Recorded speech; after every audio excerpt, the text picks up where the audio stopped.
नमस्कार, मैं रवीश कुमार। बन तो रहा है इतिहास, मगर कक्षा इतिहास की नहीं है, सिलेबस कॉमर्स और टैक्सेशन का है।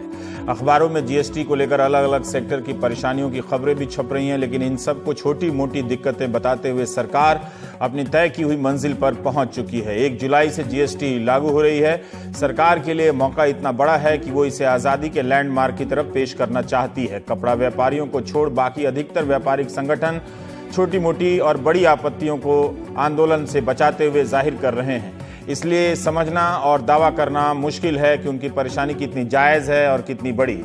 जब बताने वाला ही साहस नहीं दिखाएगा तो क्या किया जा सकता है। एक बात का ध्यान रखना चाहिए कि जीएसटी हकीकत है, और यह भी हकीकत है कि हम जैसे एंकरों से यह उम्मीद करना कि जीएसटी की बारीकियों को पेश करने की साधारण योग्यता भी रखते हैं, उचित नहीं है। कोशिश की मगर कम समझ पाया, लेकिन आज के दिन जीएसटी पर कार्यक्रम ना करता तो इतिहास के फुटनोट में मेरा नाम दर्ज नहीं होता। हेडलाइन की जगह तो पहले ही भाई लोगों ने छेक ली है। शुक्र है अजमेर के ब्यावर में रहने वाले चार्टर्ड अकाउंटेंट सुधीर हालाखंडी जी, उन्होंने जीएसटी पर हिंदी में किताब लिख दी है। आज ही उनके बारे में पता चला और उनकी अनुमति से हिंदी में लिखी उनकी किताब के अंश का हम इस्तेमाल करते रहे।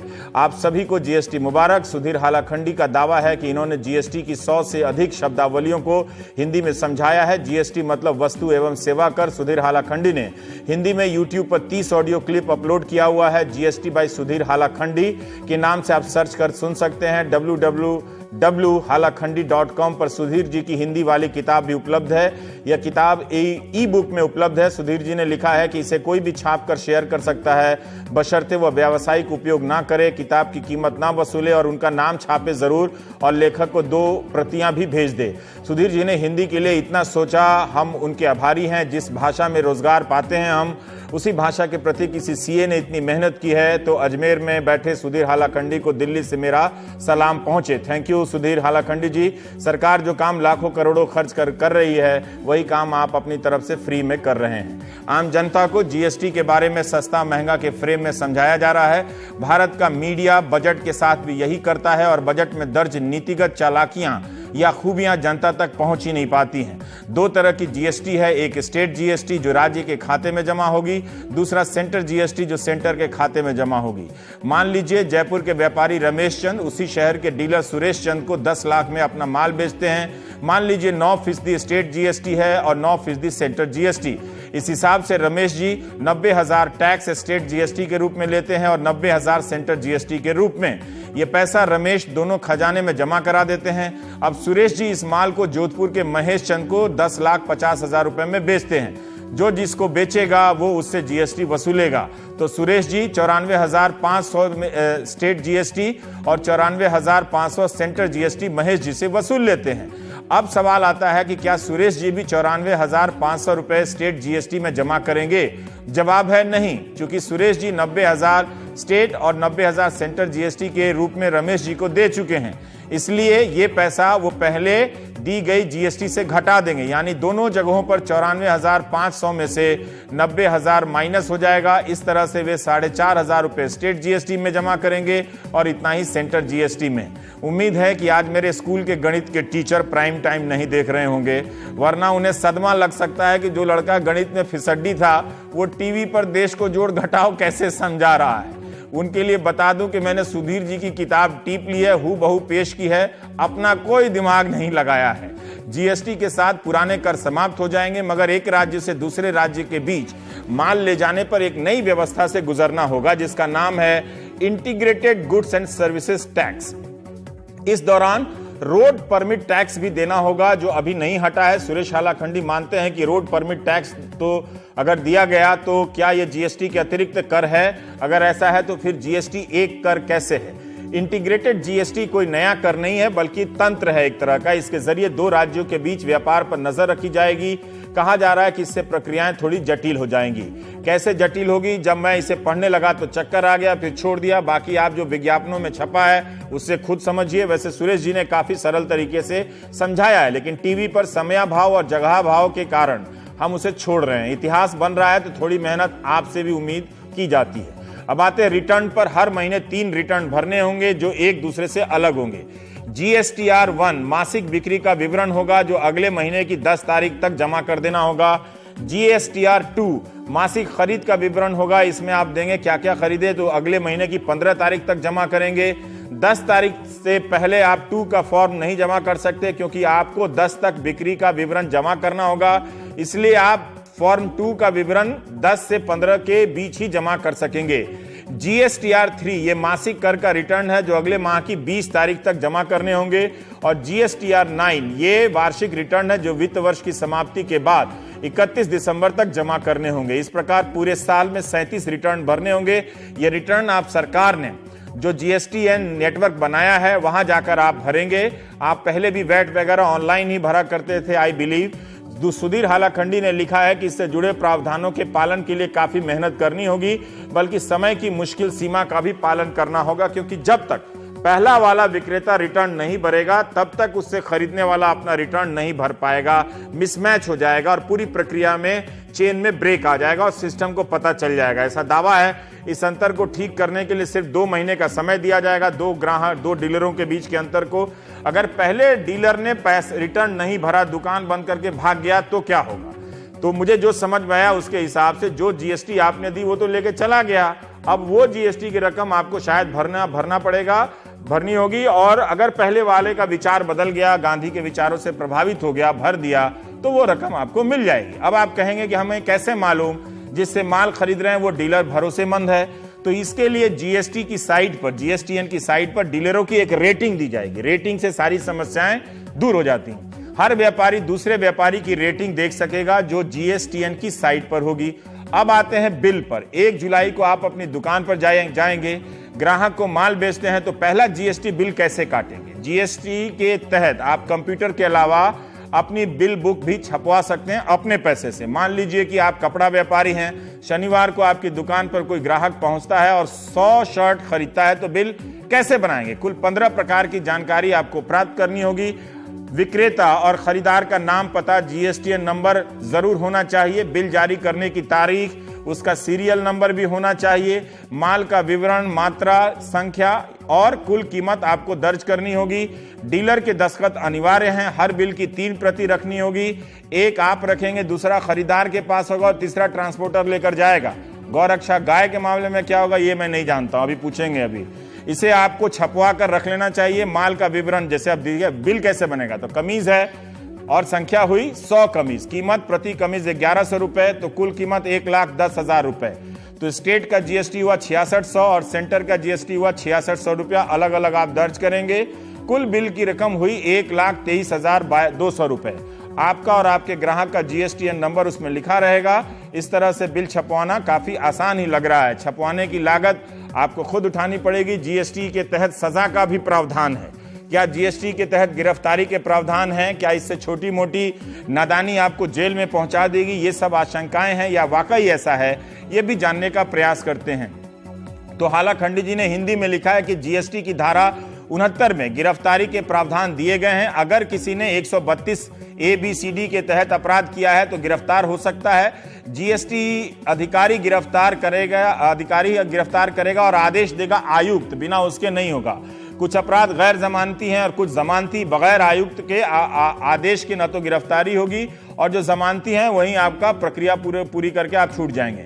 बिना बिल का माल सप्लाई करेंगे, कर चोरी के इरादे से तो अरेस्ट होंगे। बिना GST लिए बिल जारी करने पर भी जेल जा सकते हैं। जो मैं समझा हूं, GST लेकर 3 महीने तक अगर जमा नहीं करेंगे तो जेल जाने की नौबत आ सकती है। अगर 2 करोड़ से ज्यादा की कर चोरी है तो गिरफ्तारी के प्रावधान लागू होते हैं। अब ये भी एक लाइन आ गया, यानी 2 करोड़ से कम की कर चोरी पर जेल जाने से बच जाएंगे, ये सवाल है।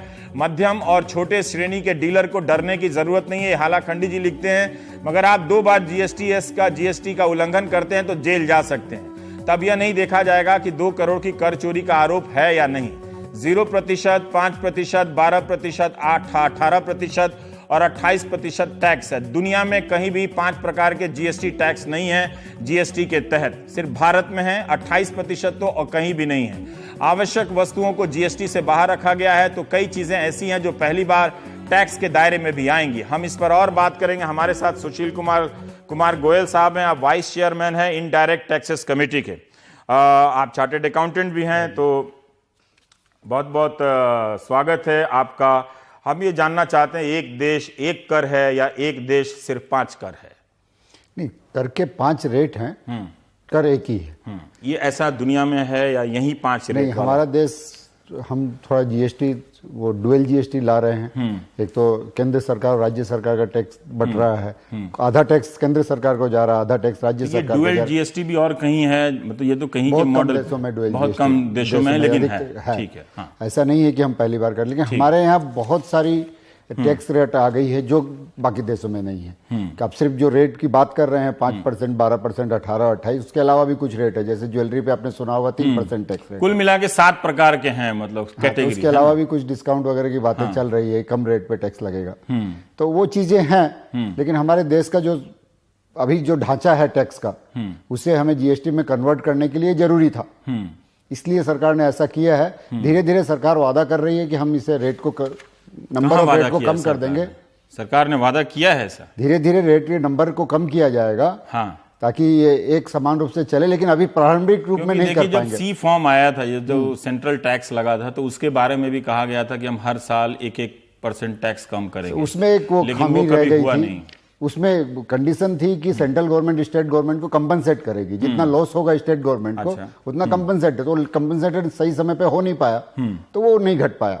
अब मुझे एक बात बताइए कि क्या सारी चीजें टैक्स के दायरे में आ गई हैं, जिसे हम कह रहे हैं कि इकोनॉमी फॉर्मल हो जाए? सारी चीजें, अधिकतर चीजें टैक्स के दायरे में आ गई। जरूरी जो सामान है, आम आदमी के लिए जो जरूरत का सामान है, उसे छोड़ के सारी चीजें टैक्स दायरे में टैक्स के दायरे में आ रही है। इसे इसलिए किया जा रहा है क्योंकि ये वैल्यू एडेड टैक्स है। जितनी वैल्यू जो ऐड करेंगे उस पर टैक्स उन्हें देना है। तो अगर कुछ चीजें टैक्स दायरे से बाहर रहती हैं तो उनपे वो टैक्स। और जीएसटी से पहले वो कौन सी ऐसी चीजें थीं जो टैक्स के दायरे में नहीं थीं और जीएसटी के आने के बाद वो टैक्स के दायरे में आ गई? देखा जाए तो ये टेक्सटाइल कपड़ा उद्योग है जो जीएसटी मुख्य रूप से। और भी कोई चीजें हैं जिससे लगे कि बड़ा दिमाग लगा के कई तरह को चीजों को पकड़ा नहीं, ऐसे और कोई चीज नहीं है। ऐसी कोई चीज नहीं। एक कपड़ा या मोटा मोटी 2-4 चीजों को छोड़ दिया जाए तो उन्हीं चीजों पे टैक्स लग रहा है नया, जो इन पे लगता है, पहले से लगता था। ठीक है, तो फिर हम ये क्यों कह रहे हैं कि नई चीजें इसमें टैक्स एक इनफॉर्मल प्रणाली आ रही है? ये कहें कि टैक्स एक बेहतर हो गया स्ट्रक्चर जो भी है, लेकिन ये नहीं आ रही है। इनफॉर्मल से फॉर्मल कैसे हो? यस, इनफॉर्मल से जो फॉर्मल हो गया है। हमारा देश के काफी व्यापारी हैं जो फॉर्मल रूप से तैयार नहीं है, वो अपना व्यापार सारा रिकॉर्ड नहीं करते हैं। अच्छा, कुछ अनरिकॉर्डेड व्यापार भी चलता है। तो वो पूरा रिकॉर्ड रख के पूरा सही डॉक्यूमेंट रखने की आदी नहीं है, तो वो कठिनाई का सामना। पर गोयल साहब, क्या आप आश्वस्त हैं इस बात को लेकर कि इसके बाद अनरिकॉर्डेड व्यापार नहीं चलेगा? नहीं, ये आश्वासन कोई भी नहीं दे सकता। दुनिया का कोई ऐसा देश नहीं है जहां कालाधन नहीं है किसी के पास। हाँ, ये बहुत अच्छी बात तो ये तो ऐसा कोई भी देश नहीं है। हम 100% हो जाएंगे। नहीं है। हाँ। यहाँ प्रयास है, ये एक सरकार का प्रयास है। हर देश में प्रयास होता है कि वो ना रहे। लेकिन जो लोग पहले से टैक्स के दायरे से बाहर हैं, जो जिसको हम कहते हैं चोरी छुपे माल सप्लाई कर रहे हैं, क्योंकि कितना उत्पादन करते हैं आप, उसका है इस दायरे में हिसाब किताब, या जितना आप सप्लाई करते हैं देते हैं वहीं से इसकी गिनती शुरू होगी? सप्लाई से गिनती शुरू होगी। सप्लाई से गिनती शुरू होगी। उत्पादन पे कंट्रोल तो अगर एक पैरेलल चेन बनाना शुरू करे कोई, कि उसी ट्रक में आधा ट्रक माल जीएसटी वाला रहे, आधा माल, मैं तो नेगेटिव ही सोच रहा हूं, लेकिन तब भी आपका तो वो संभव है? संभव नहीं, सरकार उसको कंट्रोल करेगी क्योंकि ई-वे बिल लगेगा। एक ट्रक की चेकिंग हो सकती है। ऑफिसर के पास ये अधिकार है कि उस ट्रक में कितना माल जा रहा है। ये आज भी है, बाद में वो संभावना अभी है, खत्म नहीं हुई ना। चेकिंग की तो हालत हम जानते हैं। चेकिंग की जो ऑप्शन है वो रहेंगे। ई-वे बिल आ रहा है, तो ई-वे बिल अभी सरकार को पहले से पता होगा कि कोई सड़क पे जो ट्रक जा रहा है उसके अंदर क्या बिल है। ये मैंने भी पढ़ने का प्रयास किया, लेकिन समय की कमी के कारण नहीं समझा। ई-वे बिल सरकार कह रही है अभी उन्होंने लागू नहीं किया है। अभी लागू नहीं किया, इसे पोस्टपोन कर दिया है, तो कुछ दिन बाद लगाएगी।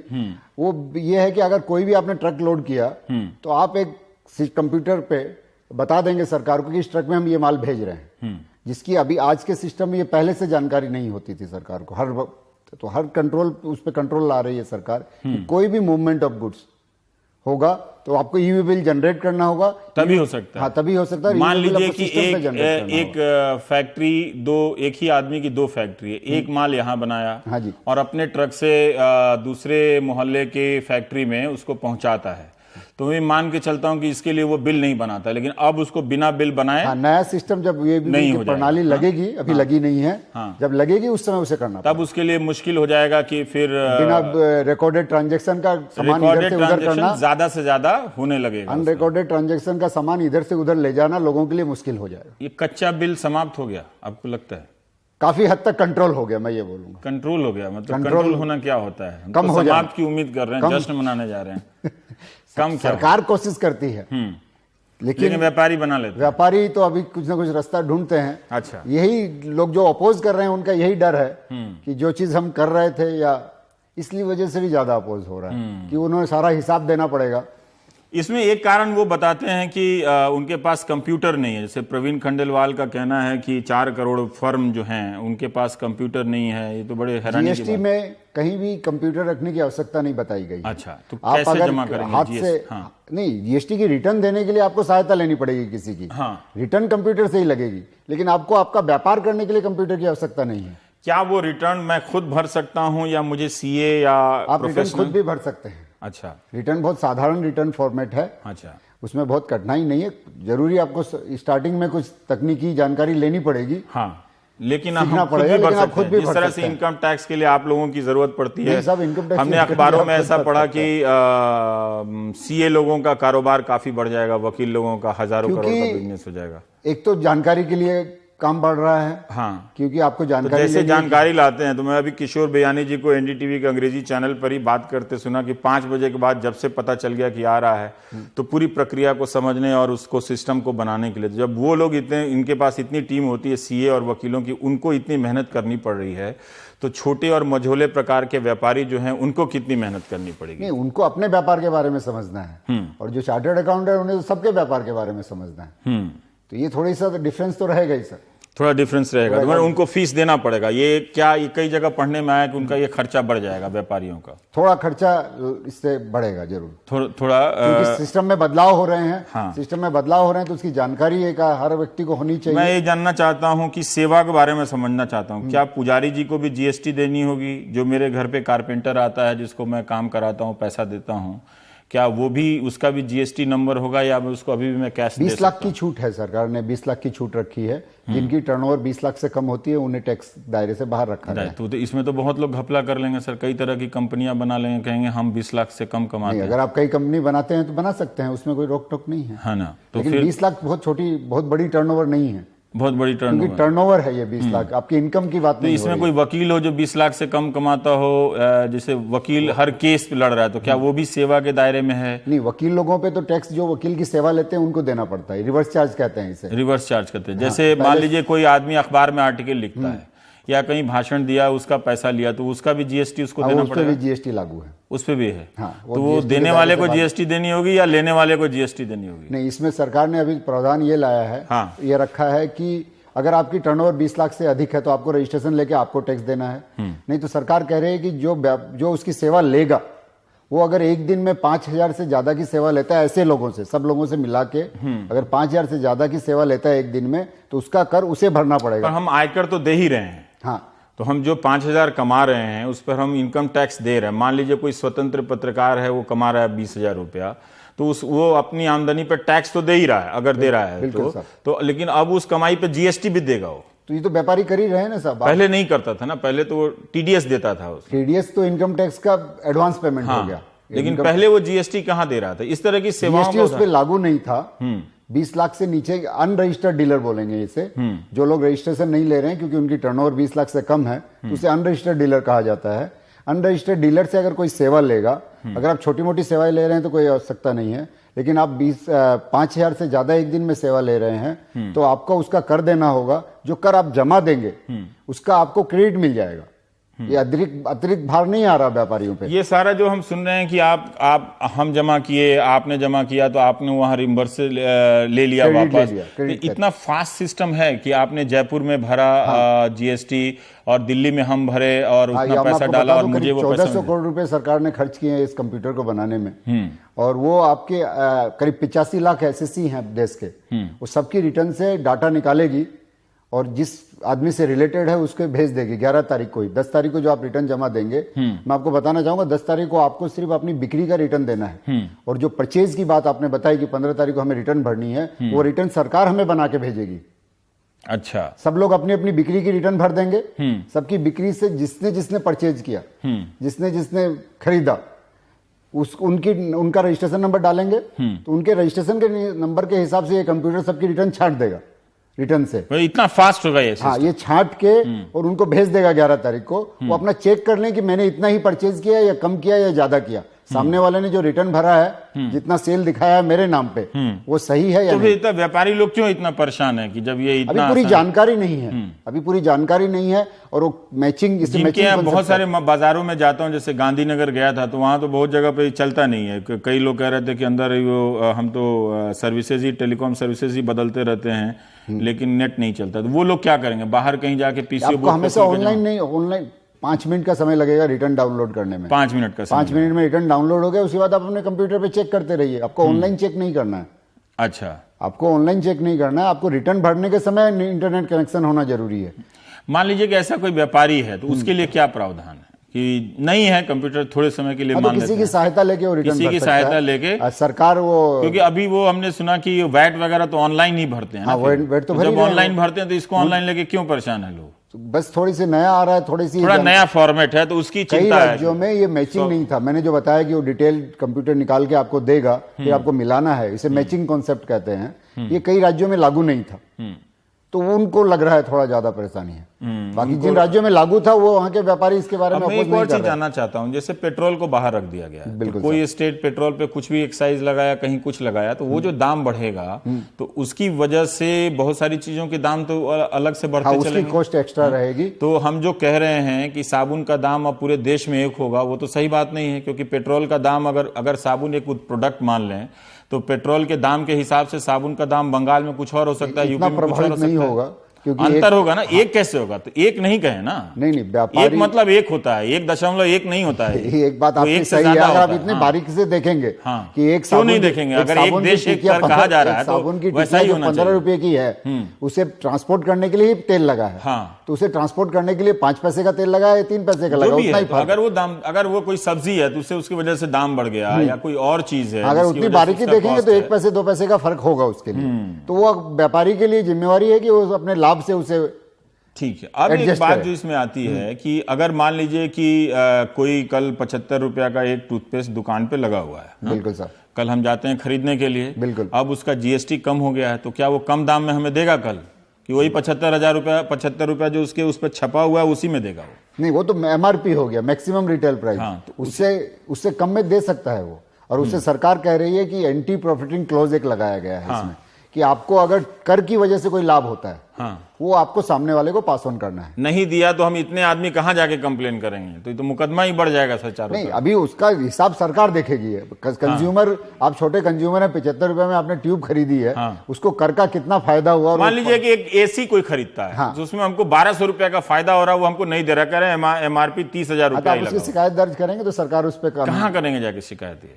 अब डिपार्टमेंट, जैसे बिजनौर वाला कहां जाके शिकायत करेगा? उसके पास लोकल डिपार्टमेंट में खबर कर दे। लोकल डिपार्टमेंट, इतना स्ट्रक्चर बना हुआ है। हाँ, सब डिपार्टमेंट, तो ये हेड डिपार्टमेंट आज है, और सेंट्रल एक्साइज डिपार्टमेंट और सर्विस टैक्स डिपार्टमेंट, तीनों डिपार्टमेंट मिलके एक हो जाएंगे और ये जीएसटी की कार्रवाई देखेंगे। ठीक है, तो एक ब्रेक लेते हैं, फिर उस पर हम बात करेंगे।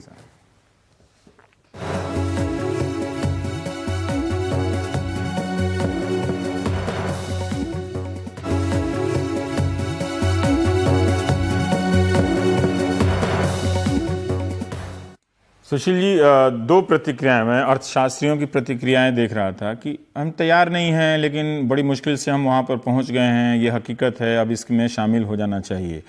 उनका एक, जैसे विवेक देबरॉय कह रहे हैं कि ये एक तरह से ये जो इसका जो ढांचा है वो उतना अच्छा नहीं है, मौजूदा ढांचा जो है, लेकिन एक शुरुआत है जिसको लंबे समय में इसको फ़ायदा मिलेगा।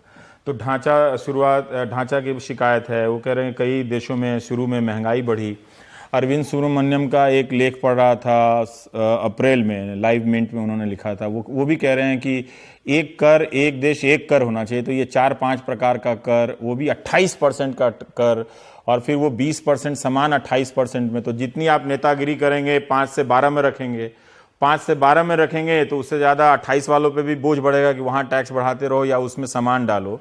तो इससे कोई फायदा नहीं है। अच्छा होता कि एक ही टैक्स होता या 2 टैक्स होता। नहीं, अगर ये इनडायरेक्ट टैक्स है, ये गरीब उसे कोई चीज को उपयोग करे या अमीर उपयोग करे, समान रूप से कर देना पड़ता है। तो 28% चीजों में 28% की दर में वो चीजें रखी गई हैं जिसे अमीर इस्तेमाल करते हैं, या जो जिंदगी के लिए आवश्यक चीजें नहीं है, जो जिसे हम लग्जरी गुड्स कहते हैं। हाँ। तो वो चीजें 28% के दायरे में रखी गई है।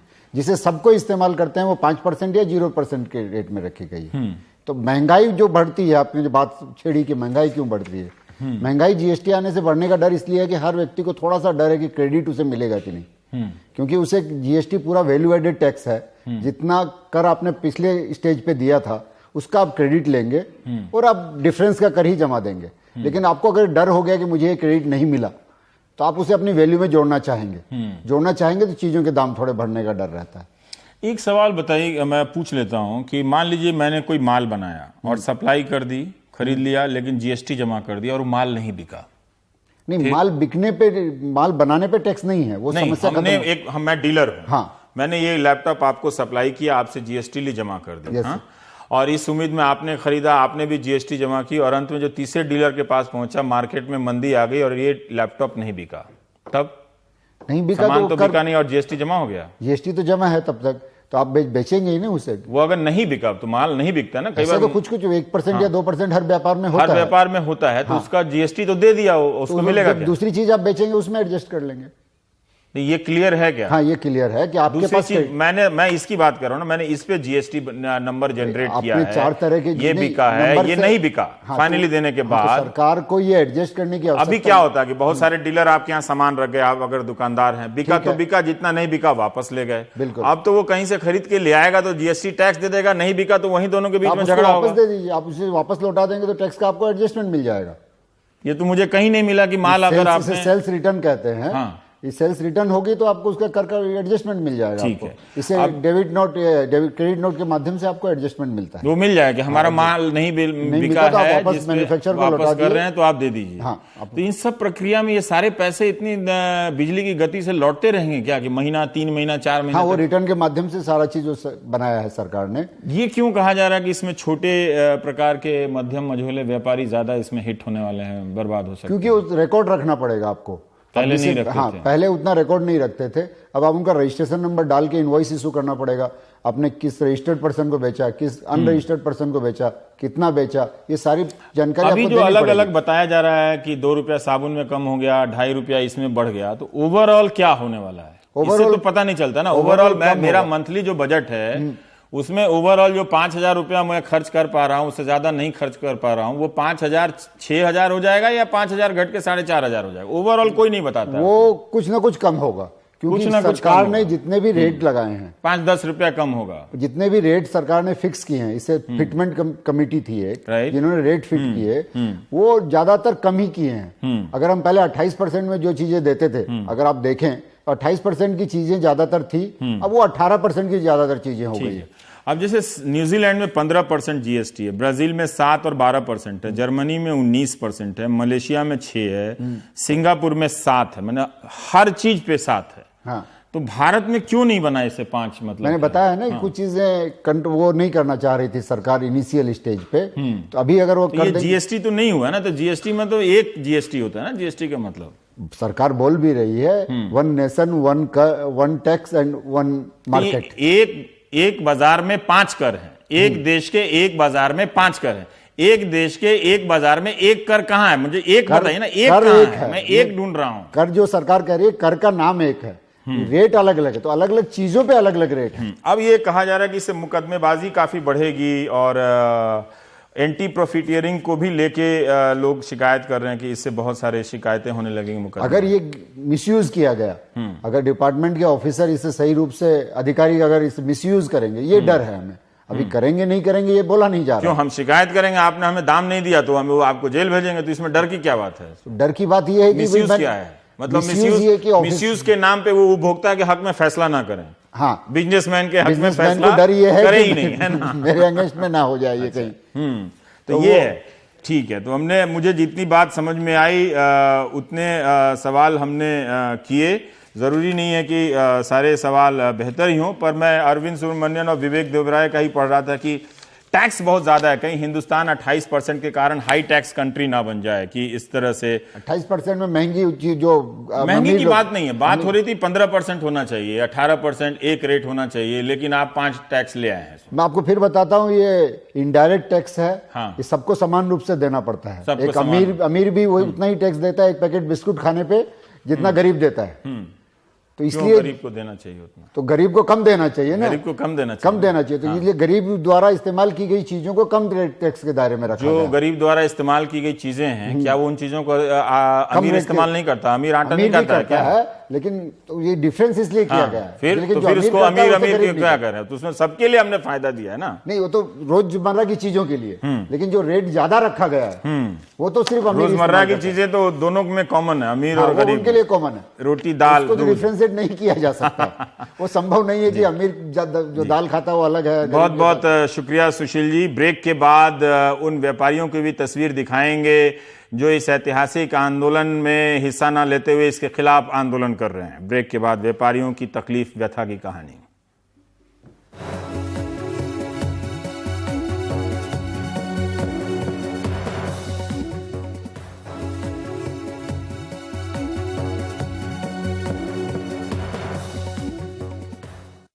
जीएसटी की औपचारिक शुरुआत संसद में ऐतिहासिक रूप से शुरू होने से पहले रासायनिक खादों पर सरकार ने घटाकर जीएसटी 5% कर दिया है। वैसे ऑर्गेनिक खेती को भी प्रोत्साहित करना है। जीएसटी को लेकर जो लोग विरोध कर रहे हैं उसमें मुख्य रूप से ज्यादातर कपड़ा व्यापारी हैं, क्योंकि पहली बार उनकी कई प्रक्रियाओं को टैक्स के दायरे में लाया गया है। उनके साथ साथ दूसरे व्यापार के लोग भी हैं जो आशंकित हैं और उनका हड़ताल की है। उनका कहना है कि व्यापार ठप हो जाएगा, लेकिन सरकार कहती है कि मामूली दिक्कतें आएंगी, इसका उसे अंदाजा है, जो समय के साथ धीरे धीरे उन दिक्कतों को एडजस्ट कर लिया जाएगा। तो इन सब की भी प्रतिक्रियाएं आपको दिखाता हूं।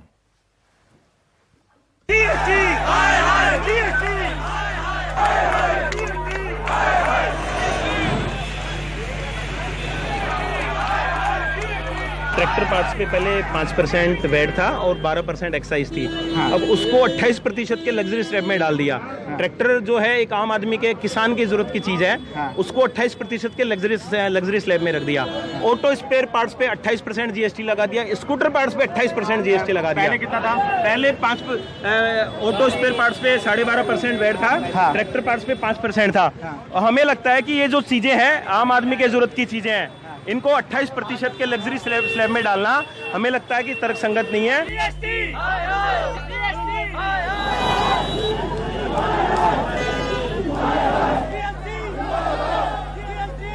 आप किस स्टेट में हैं और आपके इसमें क्या आपत्ति है जो आप प्रदर्शन कर रहे हैं? देखिए, मैं अगर 3 शब्दों में इस बात को कहूँ, जो बहुत जरूरी चीजें हैं जिंदगी के लिए, जीवन के लिए, रोटी, कपड़ा और मकान। हाँ। इस जीएसटी से तीनों चीजें महंगी हो रही हैं। कपड़ा, जिसपे आज तक आज़ादी के बाद से टैक्स कभी नहीं लगाया गया, उसको टैक्स लगा दिया गया है। हाँ। अनाज, जो कि एक गरीब आदमी, आम आदमी, जिसको पेट भरने के लिए जरूरत की चीज़ें हैं, हाँ। उसको जो 0% पे था उसको 5% पे कर दिया है। हाँ। और मकान की बात करें तो उसके अंदर जो लगने वाला जो भी रॉ मटेरियल है, हाँ। आप देखिए, सैनिटरी वेयर, मार्बल, लकड़ी, इलेक्ट्रॉनिक्स आइटम, सब 28% के दायरे में आ गई हैं।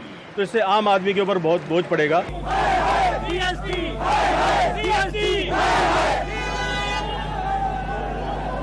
आज़ादी से लेकर आज तक कपड़े पे कोई टैक्स कभी किसी सरकार ने नहीं लगाया था।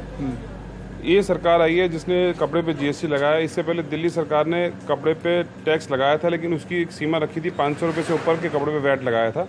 उससे नीचे के जो भी कपड़े थे, चाहे वो शूटिंग 100 रुपये की हो, 200 की हो, 300 की हो, साड़ी हो, किसी पे कोई टैक्स नहीं था।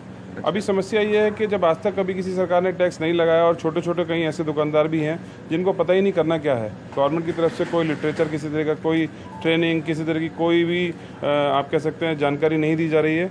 और जो छोटे दुकानदार हैं उनके पास ना तो सिस्टम है, ना उनके पास समय है, ना उनके पास नॉलेज है कि कैसे हम इसको करें। तो इस व्यवसाय से देखा जाए तो बहुत सारे छोटे दुकानदार, बड़े दुकानदार, बहुत सारे दुकानदार ऐसे हैं जो अभी तक ये समझ नहीं पा रहे कि उनको करना क्या है।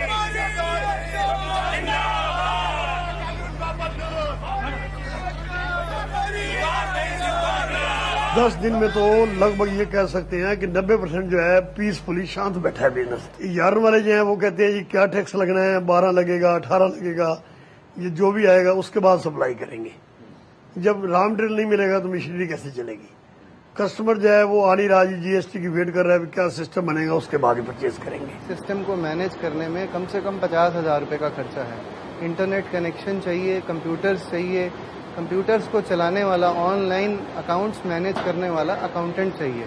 तो ये सब सिस्टम 15 से 20,000 रुपये महीने में जाएगा, जो कि एक आम एंटरप्रेन्योर के लिए, एक छोटे लघु उद्योग को चलाने वाले आदमी के लिए बहुत मुश्किल है। जीएसटी में जो टैक्स लगने जा रहा है हम लोगों के ऊपर, ये एक बड़ा सिंप्लीफाइड प्रोसीजर हो जाएगा। आप देखेंगे कि जो अभी हमारे लोगों के मन में जो शंकाएं चल रही हैं, अल्टीमेटली ये सब चीजें दूर होने वाली हैं, सब कंफ्यूजन दूर होने वाले हैं। ये एक बहुत रैशनल सिस्टम है टैक्सेशन का, और अल्टीमेटली सभी लोग कंफर्टेबल फील करेंगे।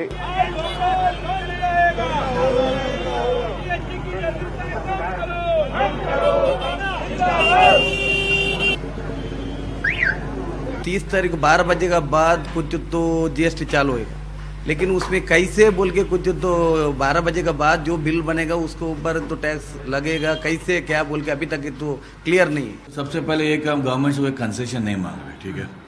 हमें पता है, देखो अभी इसमें आप पढ़े रहेंगे कि भाई एसी रेस्टोरेंट को 18% है एंड नॉन एसी को 12% है, ठीक है। तो अब इसमें और एक कैटेगरी है, साहब अब ये रेस्टोरेंट में बैठो, this is the partly AC restaurant, ये हमारा नॉन एसी सेक्शन है और वो हमारा एसी सेक्शन है।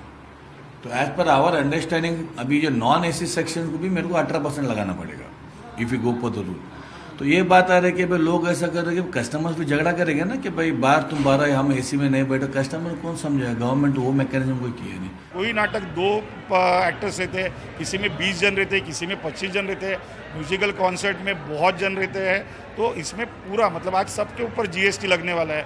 आज हमारे प्रिंट में पहले सर्विस टैक्स नहीं था, आज उसके ऊपर जीएसटी आ गया, तो हमारी जो इनपुट कॉस्ट है वो बढ़ गई। व्यापारी एकता जिंदाबाद, व्यापारी हितों के लिए भिक्षा दो, अभी तो ये अंगड़ाई है, आगे और लड़ाई है, व्यापारी एकता के लिए भिक्षा। हम सरकार को पैसे की अत्यधिक जरूरत है, तो व्यापारी क्या कर सकता है? हम लोग ने अर्धनग्न होकर भिक्षाटन किया है, इससे हमारे पास 115 रुपये 50 पैसा एकत्र हुआ है। इसको हम लोग प्रधानमंत्री राहत कोष में भेजेंगे। जो लोग एक्स्ट्रा सर्विसेज लेंगे उनको एक्स्ट्रा चार्जेस पे करना होगा। अच्छा, अब आप पैकिंग में अगर किसी चीज को ले रहे हैं तो वो एक तरह की सर्विस न हो गई। जो आप उपभोग उस जगह कर रहे हैं उसको ले जाकर कहीं दूसरी जगह उपभोग करेंगे, उसकी उपयोगिता तो बढ़ गई। आप होटल में बैठकर खाना नहीं चाहते तो आपको वो स्वाद नहीं मिलेगा। उसी दाल को अगर आप घर ले जाकर खाते हैं तो आपको पूरा स्वाद मिलेगा। आपकी उपयोगिता के ऊपर आपके ये जो है टैक्स लगाया जाए। पहाड़ में आप ऐसी चीज क्यों देते हैं कि जो आपके बजट के बाहर हो? आपके बजट के बाहर हो, आप राजनीति कर रहे हैं तो देश की राजनीति सर्वोपरि है, कोई भी मतलब हम मकसद नहीं। सहयोग की भावना और देश के प्रति सहयोग कीजिए। देश भर बवाल मचल जीएसटी आयल का, सड़क पर व्यापारी उतरल जीएसटी आयल का। सब दुकान का शटर गिरा के एक अट्ठा भैलन एक जाई, लड़े भिड़े के मूड में कहलन आर पार का हुई लड़ाई, और कफन पर भी टैक्स लगल जीएसटी आयल का। कस्टमर को थोड़ा सा ऐसा लग रहा है कि उनका टैक्सेशन जो प्रोडक्ट पे था वो बढ़ जाएगा। वैसे भी ज्वेलरी इंडस्ट्री में पहले 1% टैक्स था वैट, जो अब बढ़ के 3% हो गया है।